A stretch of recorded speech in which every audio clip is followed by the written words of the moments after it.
原來係耶穌基督捨命流血救贖我哋嘅重價，唔係1000幾百萬銀紙方面個價值，乃係無價之寶。耶穌基督付咗重價。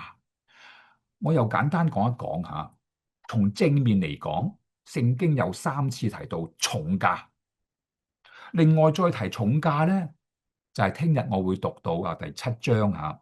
第7章後邊講乜嘢啊？第23節啦。第7章23節再提，你們是重價買來的，不要作人的奴僕。嗱，好簡單吓。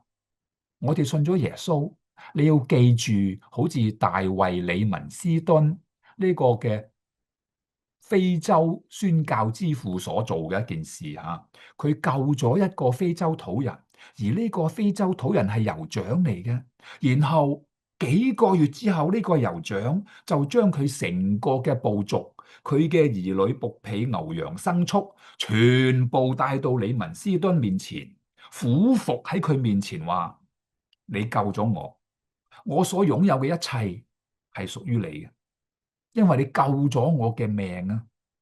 嗱，弟兄姊妹，而神咧係用重價買我哋喎，重價買我哋，我哋應該作神嘅奴僕，唔好作人嘅奴僕。呢個人嘅奴僕係邊個啊？最主要係你嘅老闆咯，係你喺世上嘅要服侍嘅對象咯。嗱，弟兄姊妹，我唔夠時間多講，但係你要將你嘅生命服侍呢位永活嘅真神。而第二個重價咧，提及喺馬太福音裏邊啦。馬太福音第13章咧，主耶穌用重價的珠子啊，即係話嗰個珍珠啊。呢個重價嘅珠子，你揾到之後咧，你就花盡你嘅一切去買呢個珠子，聽得明嗎？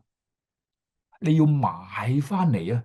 你買嘅時候咧，有買有賣，記得嗎？箴言23章23節吓，你當買真理，就是智慧、訓誨、聰明，也不可賣吓。我再講買賣嘅情況，你要買真理，真理喺邊度啊？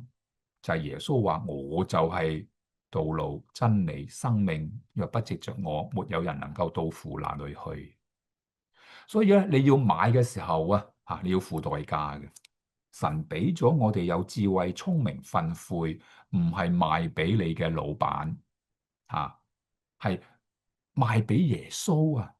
耶穌救贖咗我哋。嗱，呢